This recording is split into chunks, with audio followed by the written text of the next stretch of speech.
3, 2, 1. Blast off.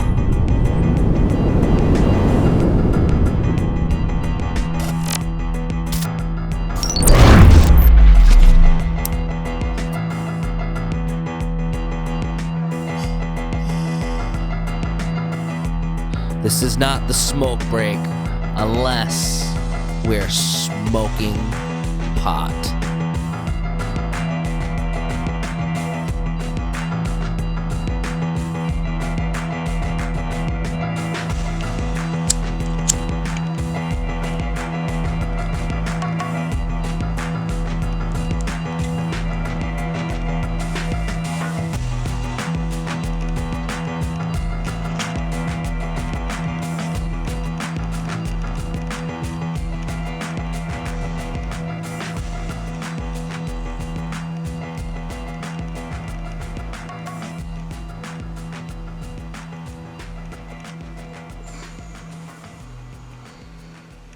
So welcome, you pot-smoking pandas. This is a special smoke break series that is set up so it's going to follow the final season of Game of Thrones, and so yeah, that's what this is, and we're not trying to do anything but just talk about Game of Thrones. That's it. That's all I'm trying to do here. Just like, I watched the episode, and I'm like, yo, I want to talk about it. So, I mean, who better to talk to about it than you guys? Especially for people who would share the same type of, excitement for Game of Thrones. It's a fucking great show. Should we start this? Yeah, so we've been waiting 2 years for this new season of the Game of Thrones to come out, and it's fucking, I can't believe it's been 2 years. Honestly, I can't believe, but it just feels, it's crazy. But you know what? I think I know why now. Actually, after seeing the second episode of Game of Thrones season 8, after seeing the second episode, I think I know why, or part of the reason why they have such long breaks in the middle, in between, but especially between season 7 and season 8. They needed to get some of those younger characters to a certain age. It's kind of the opposite problem that they had with The Walking Dead. With Carl. Carl getting too old, to play his role, and eventually that had to have been what led that idiot Scott Gimple. And for a long time, even today, I'm kind of shaky on what Scott Gimple will do. I don't particularly trust that guy's judgment on anything, but it seems like that's the reason why we wait so long, and we're gonna get into that. We're gonna get into all of that. There were a few different scenes throughout episode 1 and episode 2 in season 8 that I kind of duly noted. Originally, I was going to do a smoke break review following the first episode, but I realized while I was actually filming the first episode that I realized, like, shit, you know what? It would be better if I just reviewed the first and the second episode together. Felt weird about it recording the episode. I was like, you know what? There's really only so much to say about this episode for me, and I felt like maybe if I put episode 1 and episode 2 together in a review, maybe I would have a little bit more content. If you haven't watched the first 2 episodes of season 8, if you haven't watched Game of Thrones at all, I'm gonna say whatever the hell I want in this review pertaining to plot.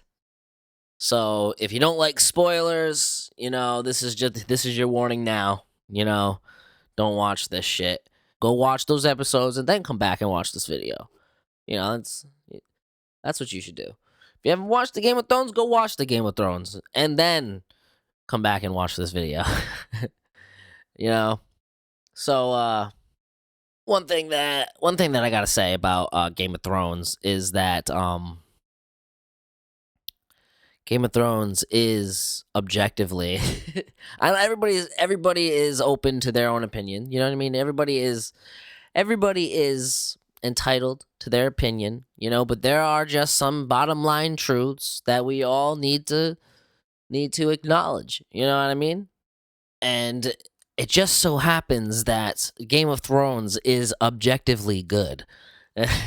I mean, it's objectively good. So, I mean, if you don't like Game of Thrones, I mean, you haven't watched it. You don't like it, you haven't watched it, or like you just like I mean, I get some people won't be into that shit, but it's fine. That's fine. That's fine. But Game of Thrones is objectively good. It might not be for you. You know what I mean? Might not be for you, but it is for somebody. And it might not. And oh man, oh man, I'm such an asshole sometimes. Oh, it's just because I see things like people. I feel like honestly, like a lot of, and this I see this in people a lot. It's like people will get mad that will get mad. They act like something is really popping, like the like Game of Thrones. And everybody wants to watch. Everybody wants to watch the final season. You know what I mean? We all got to see what happens. Game of Thrones has built this fan base over the past God and whatever, and people feel like, oh well, that's taking the attention off of me. So how am I supposed to react knowing that all these people are flocking to their TV screens, their tablet devices, and their cell phones and their computers, flocking to these devices to watch Game of Thrones, and they're taking their attention away from me, and it pisses me off. So I'm just going to sit here, and I'm just going to say right now, Game of Thrones is trash. It's trash. And then you know what? I'm going to write it on Facebook too. I'm going to write it on Twitter. And I'm going to make a video about it, posting it, how Game of Thrones is trash. That's one. I don't know. That's probably somebody. That probably describes somebody out there. But also here's another thing, right? It could be like some people just like to go against the herd. You know what I mean? Like they like to go against the tide. Like, oh, well, everybody's doing this. Well, I'm not gonna do that. I'm gonna do something else. Basically, it's always, if you don't like the Game of Thrones, it's probably that your distaste for it is probably based in spite out of fear. Holy shit. Oh my god.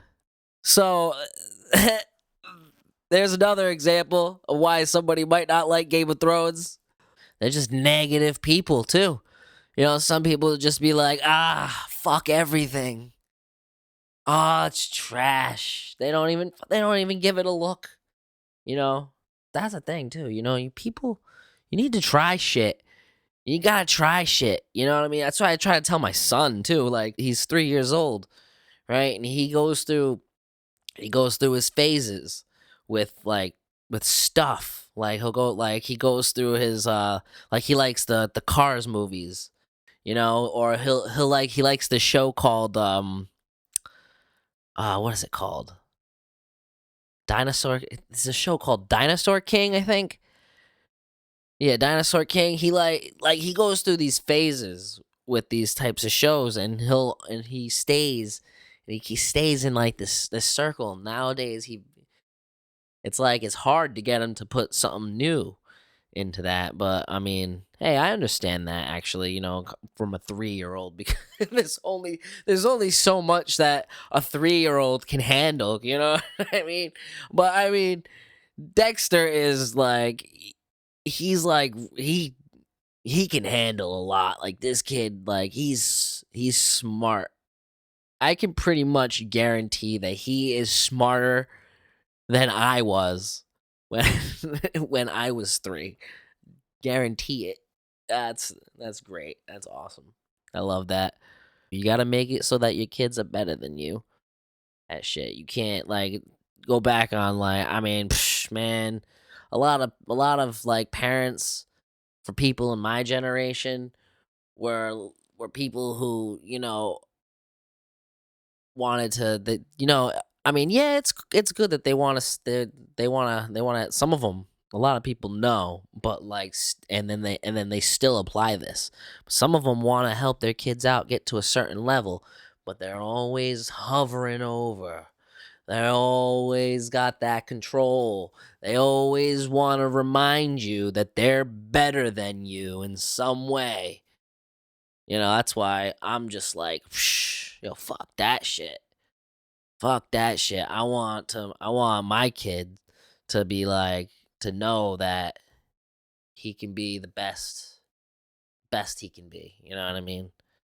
But but yeah, that has absolutely nothing to do with Game of Thrones.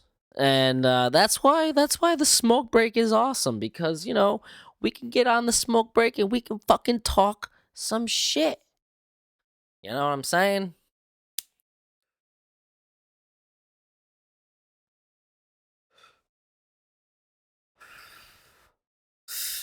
So I mean, it's just the Game of Thrones is just one of those shows that's objectively good.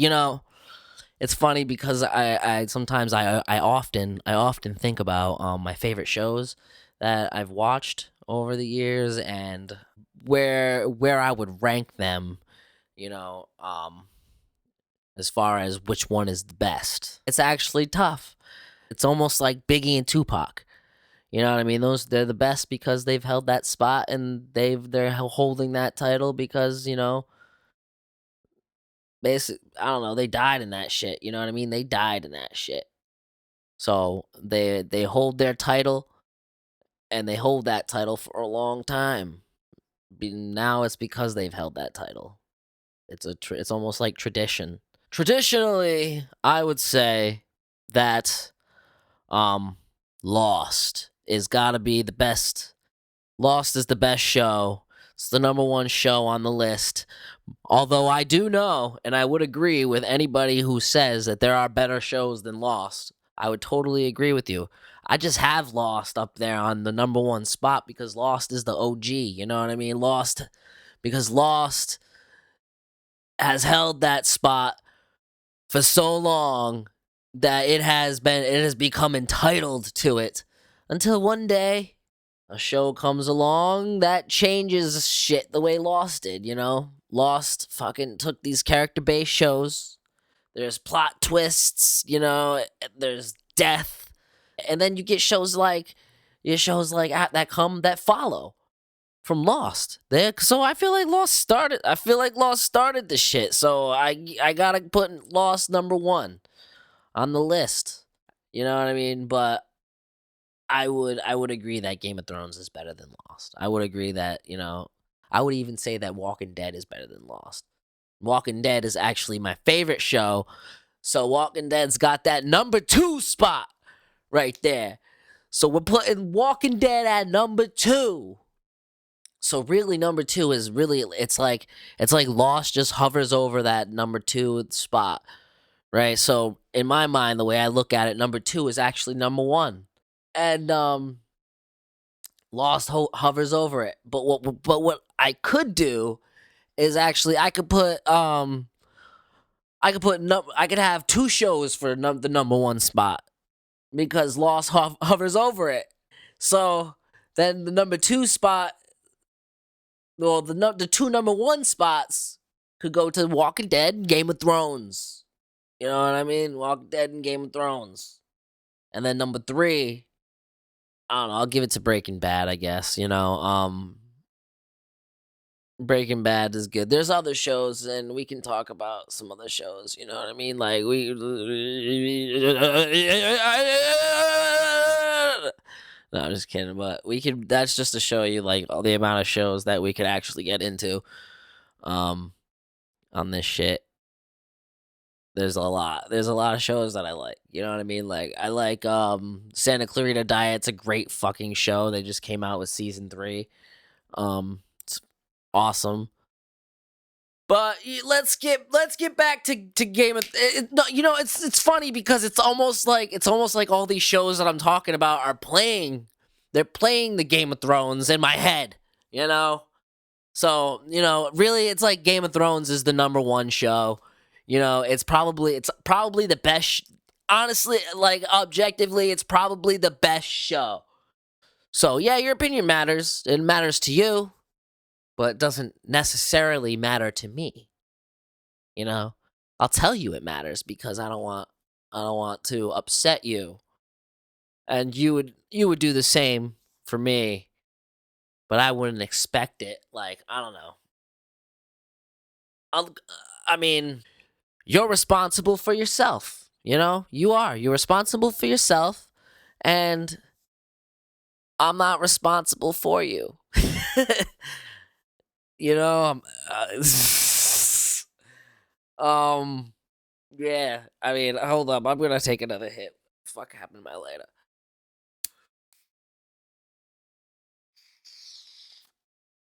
But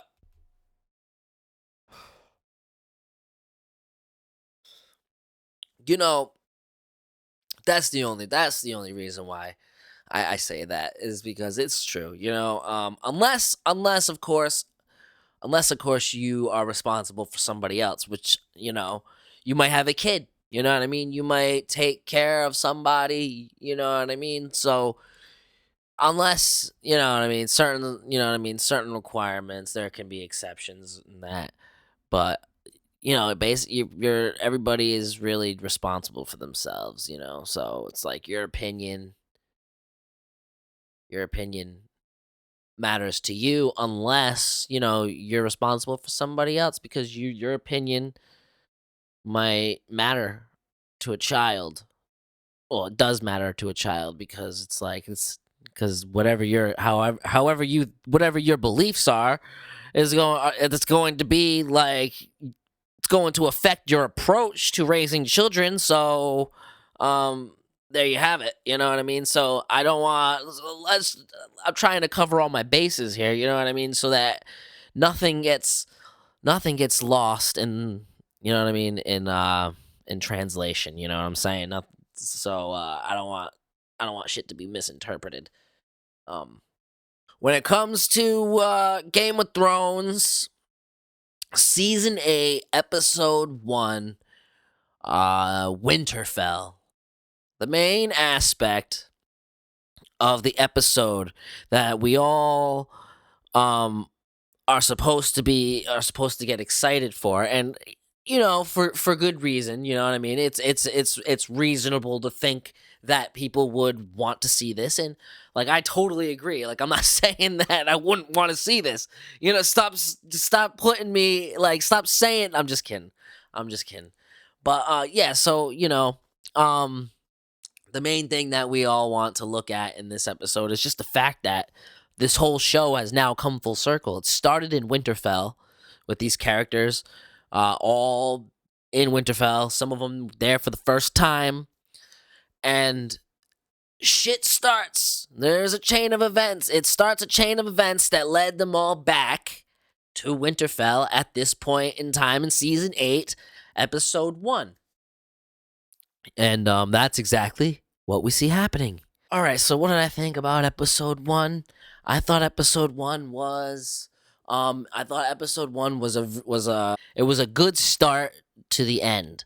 And I say that because, immediately the show gets right into it. It's all story progression. I like the way Game of Thrones does cliffhangers. I mean, I like the way that The Walking Dead does cliffhangers too. But like, I didn't like when The Walking Dead was doing those end of season cliffhangers. I do like how the Game of Thrones always they've always had their episode what was it? They've always had their season finale episode, like the big event happen in the episode before the season finale, and then they used the final episode to actually wrap up the story for the season. The Walking Dead didn't do that type of shit. You know what I mean? So The Walking Dead just kind of left you hanging, but that's The Walking Dead style. But now what's actually funny too, and I don't know if I mentioned this before, but I might have. um the Walking Dead is kind of like look at season 9 of The Walking Dead, right? Look at the intro video, the theme for the show, the that type of shit. Like, it changed, bro. It's all fucking computer generated, like CGI type shit, now. And it's very similar to Game of Thrones. It's like, so it's I like what The Walking Dead is doing too, and they're very smart about this. But it's derivative. The season 9 finale was the episode before the actual finale. The Pikes. So that was the actual finale of the season in the episode before the final episode. I think it's smart though on on Angela Kang's part too, the new showrunner on The Walking Dead, because you know they have big plans for the Walking Dead universe, and I guarantee you that show is going to be going on for at least another 10 years, bro. For what they got planned for The Walking Dead, and now they're coming out with a brand new Walking Dead series. The Walking Dead has been on for 10 years now. So like and it's almost like they're trying to make it so they're just getting started.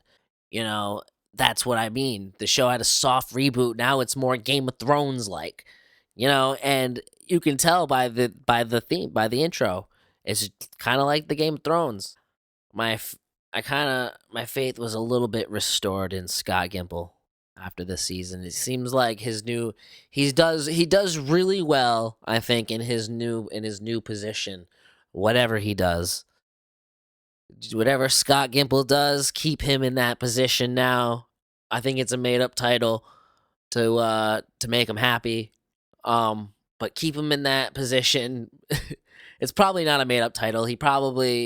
I think he has some good ideas, but he wants to oversee a whole universe of The Walking Dead. That's cool, but I think you know what I mean. He needs to let other people take the reins on some shit, but that's besides the point. So, like I said, the thing that you want to take away from the episode, all these characters, they're finally coming together. They come to Winterfell, and that's what you see happening. In the beginning of the episode, you see Jon Snow, Daenerys, and the whole army that she has, her dragons. They're all coming to Winterfell. They finally get there. You know what I mean? They're greeted. There's a lot of reunions. There's a lot of characters meeting up for the first time. There's a lot of good stuff going on in that episode. You get a nice little scene where they're riding dragons. You know what I mean? Just to remind you, this is Game of Thrones. We got dragons.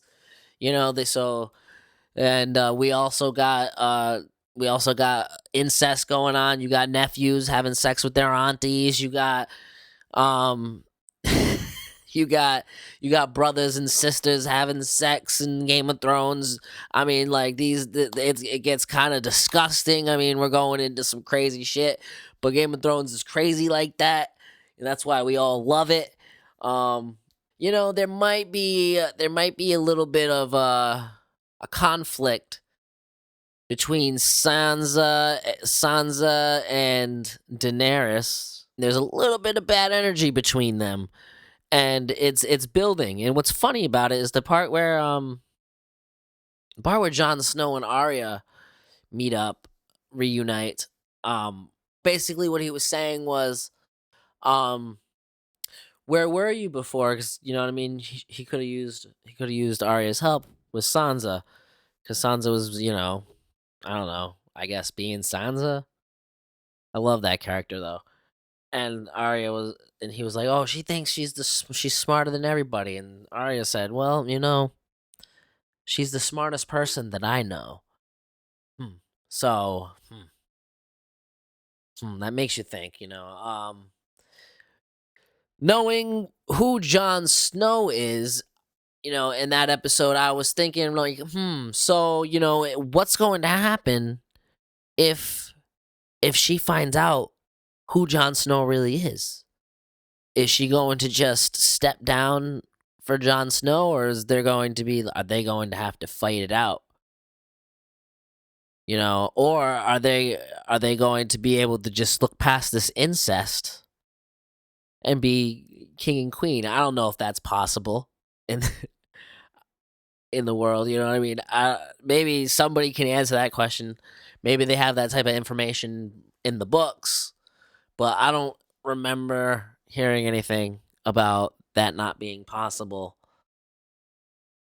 Although we're not talking about Jamie and Cersei, we're talking about Jon Snow and Daenerys. I'm sure one of them is going to feel weird about knowing they're having an incest type of relation, like sexual relationship. And I'm just wondering. I don't know. I feel like the show is trying to tell you that maybe the second half of this season is going to be this conflict about who actually gets the Iron Throne. There's a good fucking possibility that Daenerys is not going to be okay with knowing that, Jon Snow has a claim to the throne. And that's what I thought in the first episode. You know what I mean? I was like, damn. So, because it was actually, Jon Snow was actually tasked with telling Daenerys about this. You know what I mean? And he was told, because Bran told Samwell that it was time for them to reveal to Jon Snow who he was. He told him the truth about who his mother and his father were. His immediate reaction was, it's treason or something like that. Yeah, he said it was like treason. So, I'm gonna take a hit of some weed.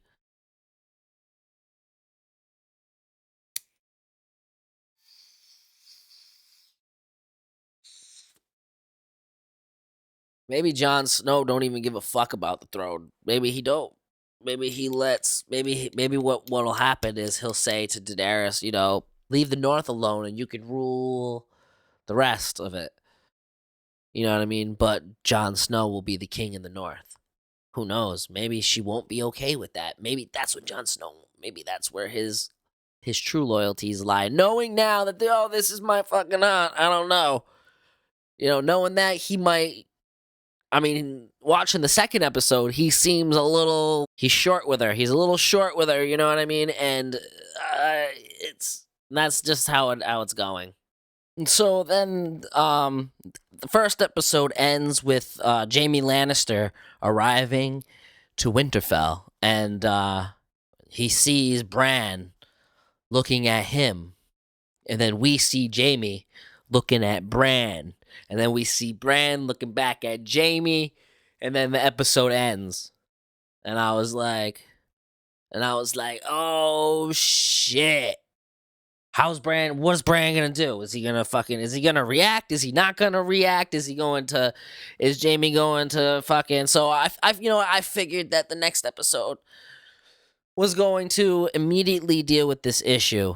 They pick up in the second episode, and basically Jamie is on trial in front of the queen, and she's telling Jamie about how her brother used to tell her stories about the man who killed their father and what we were gonna do to him when we finally retook the throne. Da da da da da da da da. And out of the first and the second episode was the better of the two. These characters, you know what I mean, preparing to die. But for us, it was like we were just preparing to, go underwater, some shit, whatever. I don't know. We were preparing to just like fucking go mud diving or some shit. Who knows, man? We were preparing for nothing. Good episode. But what was interesting about what happened after the in the trial was Brienne vouched for Jamie, and then Sansa vouched for Brienne, and Jamie was allowed to stay. And then the way everybody got up, Sansa got up, walked away. The queen looked at Jon. Jon walked away. She was like, it's almost like there's still that timid girl there, you know what I mean? And she's playing this part now. I think she's losing it. I think she's losing her mind. This lady's got fucking dragons. Of course she's losing her fucking mind. She thinks she's untouchable. The episode basically lays out the battle plan. That's what this episode was about. Them preparing for war. A lot of great stuff was going on. A lot of great story development, character progression.